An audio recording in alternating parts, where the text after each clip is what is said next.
Hello students, good morning.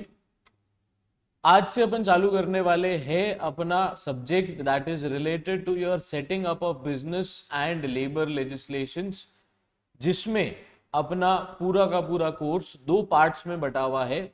पहला part is related to your setting up of business, जिसके अंदर अपन को बताया जाएगा अपने अलग अलग फॉर्म्स ऑफ ओनरशिप, यानी बिजनेस चालू करने के जो अलग अलग तरीके अपने पास है, चाहे वो सोल प्रोप्राइटरशिप हो, चाहे वो पार्टनरशिप हो, चाहे वो एलएलपी हो, चाहे वो कंपनीज हो। ये सारी की सारी फॉर्म्स ऑफ बिजनेस ऑर्गेनाइजेशंस में बेसिक फर्क क्या होता है एंड किस बेसिस पे डिसाइड अपन करेंगे कि कौन सी बिजनेस ऑर्गेनाइजेशन अपन को स्टार्ट करनी चाहिए, कौन सा फॉर्म ऑफ बिजनेस ऑर्गेनाइजेशन अपन को स्टार्ट करना चाहिए। सबके अपने एडवांटेजेस डिसएडवांटेजेस है एंड सब में स्टैट्यूटरी रिक्वायरमेंट्स कंप्लायंसेस की बहुत ज्यादा वेरी करती है। तो इन सब फैक्टर्स को कंसिडर करते हुए अपन डिसाइड करेंगे कि कौन से फॉर्म ऑफ बिजनेस ऑर्गेनाइजेशन में अपन को जाना है। साथ ही साथ दूसरा पार्ट जो अपना रहने वाला है सब्जेक्ट के अंदर, उसके अंदर अपन डिस्कस करेंगे रिगार्डिंग वेरियस लेबर लॉज, जिसके अंदर फैक्ट्रीज एक्ट हो गया, आपका bonus, PF, gratuity, maternity benefit, ये सारे कुछ ना कुछ एक्ट्स अपन डिस्कस करने वाले हैं in the topic of labour legislations. अब ये आपका जो पूरा कोर्स करिकुलम है इस सब्जेक्ट का, वो दो पार्ट्स में, दैट इज आपका setting up and your labour legislation, weightage रहेगा 60 एंड 40। कंपेरेटिवली जो इजी पोर्शन आपका रहेगा that is of setting up of business. Reason being, इसमें से कुछ चैप्टर्स ऐसे हैं जो बेसिक्स हैं, जो आप पढ़कर आ चुके हैं। थोड़ी टेक्निकलिटीज इसमें भी रहेगी जो as and when we proceed with the course आपको धीरे धीरे वो चीजें भी समझ में आती रहेगी। सो आज अपन चालू कर रहे हैं सबसे पहला chapter, that is related to your first part, that is setting up of business, जिसमें सबसे पहली चीज जो सबसे पहला टॉपिक अपन पढ़ने वाले हैं that is related to your selection of business organization, यानी कौन से फॉर्म ऑफ बिजनेस ऑर्गेनाइजेशन को आपको स्टार्ट करना चाहिए। सब बिजनेस ऑर्गेनाइजेशन के अपने प्रोज एंड कॉन्स है। साथ ही साथ आपको ये डिसाइड करना पड़ता है अलग अलग बेसिस पे, अलग अलग फैक्टर्स को कंसिडर करते हुए, तो वो कौन से फैक्टर्स है जिसके बेसिस पे अपन को आसानी रहेगी डिटरमाइन करने के लिए कि कौन से फॉर्म ऑफ बिजनेस ऑर्गेनाइजेशन में अपन को जाना है। ये सब अपन को इस पर्टिकुलर चैप्टर के अंदर बताया जाएगा। सो आइए स्टार्ट करते हैं अपना पहला chapter, that is related to selection of business organization. अब अपने पास अलग अलग फॉर्म्स ऑफ बिजनेस ऑर्गेनाइजेशन होती है जो अपन चालू कर सकते हैं, जिसके अंदर सबसे पहला फॉर्म ऑफ ऑर्गेनाइजेशन आ जाता है that is related to your sole proprietorship, जो सबसे ज्यादा प्रिविलेंट है इंडिया के अंदर। अब सोल प्रोप्राइटरशिप में होता क्या है, सिंगल ओनर है, सारी की सारी डिसीजन मेकिंग उसी की रहती है and most of the cases में उसके फैमिली मेंबर्स बिजनेस को सक्सीड करते हैं या फिर बिजनेस बंद हो जाता है उस पर्टिकुलर पर्सन की डेथ के बाद। अगर अपन बात करें कॉम्प्लिकेशन की, तो सबसे इजी तरीका है कोई भी बिजनेस को स्टार्ट करने का। साथ ही साथ कंप्लायंस रिक्वायरमेंट सबसे कम होती है इस particular form of business ownership के अंदर। जो अपन आसपास अपने नॉर्मल दुकानें देखते हैं, चाहे वो ग्रोसरी स्टोर हो, चाहे वो वेजिटेबल स्टोर हो, ये सब सोल प्रोप्राइटरशिप के फॉर्मेट में मोस्टली फंक्शन करती है। Reason, easy to start and easy to end the particular form of business, इसीलिए लोग ज्यादा प्रेफर करते हैं सोल प्रोप्राइटरशिप को। सेकेंड अपने लिए आ जाता है that is partnership firm. A partnership, as we all know, is a relationship between two or more persons that agree to share profit and losses in a business, and जिसमें एक दूसरे को रिप्रेजेंट भी करता है, यानी एक दूसरे का एजेंट भी है एज वेल एज प्रिंसिपल भी है। इसके ऊपर अपना लगता है पार्टनरशिप एक्ट, एंड पार्टनरशिप के अंदर mostly profit sharing ratio decide कर लिया जाता है एंड उसी बेसिस पे प्रॉफिट एंड लॉस बिजनेस के अंदर शेयर किए जाते हैं।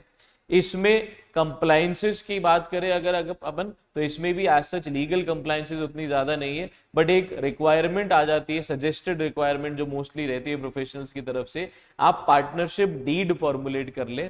पार्टनरशिप डीड क्या होता है सर? पार्टनरशिप डीड आपका बेसिक एग्रीमेंट होता है बिटवीन द पार्टनर्स, जिसमें उनकी राइट्स, ड्यूटीज, रिस्पॉन्सिबिलिटीज वो लोग मेंशन करते हैं। कंपलसरी नहीं है बट सजेस्टेड है। रीजन बीइंग, आगे जाकर फ्यूचर में अगर कोई भी लड़ाई झगड़ा डिस्प्यूट होता है between the partners, so partnership deed acts as an evidence, जिसके बेसिस पे आप उस डिस्प्यूट को रिजॉल्व करने की कोशिश कर सकते हैं। थर्ड फॉर्म ऑफ ऑर्गेनाइजेशन जो अपन को बताया गया है that is related to your HUF, Hindu undivided family, जिसके अंदर मेन पार्टी जो मेन हेड होता है that particular person is known as karta and बाकी के पार्टनर्स बोले जाते हैं को पार्टनर्स। अब कर्ता की लाइबिलिटी HUF के अंदर अनलिमिटेड रहती है एंड अगर मेंबरशिप की बात करें तो मेंबर्स यानी फैमिली मेंबर्स बाय बर्थ इसके मेंबर्स यानी HUF के मेंबर्स बन जाते हैं। कंप्लायंसेस बात करें कंपैरेटिवली अगेन थोड़ी ज्यादा हो जाएगी। HUF एक डिस्टिंक्ट एंटिटी है, HUF का सेपरेटली कर्ता के नाम के बेसिस पे एक HUF का पैन कार्ड भी बन सकता है जिसमें टैक्स लायबिलिटी HUF की अलग हो जाती है। इस वजह से एंड ये पहले प्रिविलेंट ज्यादा था, अब इतना ज्यादा प्रिविलेंट नहीं है। तो तीन फॉर्म ऑफ ओनरशिप अपन ने पढ़े, जिसमें सबसे पहला तो आ गया सोल प्रोप्राइटरशिप, दूसरा आ गया आपका पार्टनरशिप और तीसरा आ गया अपने लिए यहां पर जो अपन ने डिस्कस करा that is HUF। Next form of business organization जो अपन को बताया गया है that is LLP, limited liability partnership. इसका एक्ट अगर आप देखें तो ये हो जाता है 2008 का। नाउ LLP एक नया फॉर्म ऑफ बिजनेस ऑर्गेनाइजेशन है जो बनाया गया है as a hybrid form of organisation between company and partnership, यानी कंपनी की कंप्लायंसेस एंड पार्टनरशिप के ड्रॉबैक्स अपन ने हटा दिए, कंपनी की कंप्लायंसेस अपन ने रखी एंड इसको मिलाकर अपन ने एक हाइब्रिड फॉर्म ऑफ ऑर्गेनाइजेशन बना दिया दैट इज योर LLP। अब LLP बनाने का मेजर कारण ये था कि आप कंपैरेटिवली अपने बिजनेस में फ्लेक्सिबिलिटी रखना चाहते हैं बट आपको साथ ही साथ कंप्लायंसेस भी रखनी है एंड साथ ही साथ आपको लायबिलिटी भी अपनी लिमिटेड करनी है। पार्टनरशिप में सबसे बड़ी प्रॉब्लम जो आती है पार्टनर्स को that is their liability is unlimited, जिसके केस में उनके पर्सनल एसेट्स को बेचकर भी पैसा रिकवर किया जा सकता है। उस प्रॉब्लम से बचने के लिए आपने एक नया फॉर्म ऑफ ऑर्गेनाइजेशन बना दिया, business organisation that is LLP, जहां पर जो भी पार्टनर्स होंगे वो अपनी लायबिलिटी को लिमिट कर सकते हैं। साथ ही साथ गवर्नमेंट की मॉनिटरिंग ज्यादा अच्छे से LLP पे हो जाती है क्योंकि उनकी कंप्लायंसेस कंपैरेटिवली ज्यादा है as compare to other forms of organisation. But यहाँ पर आपको एक फ्लेक्सिबिलिटी मिल जाती है आपका इंटरनल फंक्शनिंग को मैनेज करने की through LLP agreement. LLP agreement का कोई फिक्स्ड फॉर्मेट नहीं है, जैसे पार्टनरशिप डीड का कोई फिक्स्ड फॉर्मेट नहीं है, तो उसकी वजह से आपको एक फ्लेक्सिबिलिटी मिल गई कि आप अपने हिसाब से अपनी टर्म्स कंडीशंस बना सकते हैं एंड उस बेसिस पे डिसाइड कर सकते हैं आपकी बिजनेस फंक्शनिंग किस तरीके से चलेगी। एक और इंपॉर्टेंट कंसेप्ट जो LLP के केस में आ जाता है that is related to your designated partners. Now business क्योंकि एक ऐसा फॉर्म है जहां पर कंप्लायंसेस कंपैरेटिवली ज्यादा है, तो आपका MCA के लिए या ROC के लिए रिप्रेजेंटेशंस भी आपकी तरफ से होने चाहिए। तो उसके लिए यानी कंप्लायंसेस के लिए आपने कुछ अपने पार्टनर्स में से 2 लोगों को अपॉइंट कर दिया एज डेजिग्नेटेड पार्टनर, जिनका मोस्टली काम रहेगा रिप्रेजेंटेशन देना LLP के बिहाफ पे एंड कंप्लायंस से रिलेटेड सारा काम करने की जिम्मेदारी डेजिग्नेटेड पार्टनर्स की रहेगी। नेक्स्ट आ जाता है आपके लिए cooperative society. Now cooperative society as we all know इसके लिए अलग से एक्ट बना हुआ है, cooperative societies act. Basic function हो जाता है सोसाइटी एज अ होल को डेवलप करना एंड ऐसे पर्पस के लिए फंक्शन करना जिसमें overall nearby society stakeholders का फायदा हो सके। ये उतने बड़े लेवल पे कंपेरेटिवली काम नहीं करते, अगर करते हैं तो फिर ये कंपनी फॉर्मेट में जाने की कोशिश करते हैं। कोऑपरेटिव सोसाइटीज मोस्टली सेविंग्स के लिए बनाई जाती है या कोई और हाउसिंग सोसाइटीज को भी अपन कोऑपरेटिव सोसाइटीज में इंक्लूड करते हैं जहां पर प्राइसिंग कंपैरेटिवली फेयर होती है एंड पब्लिक एट लार्ज को फायदा पहुंचे, जो भी रिलेटेड स्टेक होल्डर्स है उनको फायदा पहुंचे, इसके लिए कोऑपरेटिव सोसाइटीज बनाई जाती है। नेक्स्ट अपनी सेक्शन 8 कंपनीज बताई गई है। Section 8 companies are related to your non profit organisations, यानी ऐसी कंपनीज जो बनाई जाती है जिनका ऑब्जेक्टिव प्रॉफिट अर्न करने का नहीं होता। ये बनाई जाती है for the purpose of promotion of science, art, sports,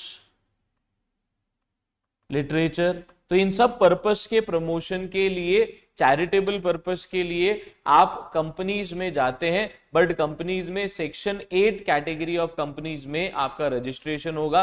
benefits जो आपको यहां पर मिल जाते हैं, आपको अपने नाम के साथ प्राइवेट पब्लिक लिमिटेड यूज करने की जरूरत नहीं है। आप क्लब या जो भी पर्पस से आप अपना सेक्शन 8 कंपनीज बना रहे हैं वो अपने नाम में इस्तेमाल कर सकते हैं।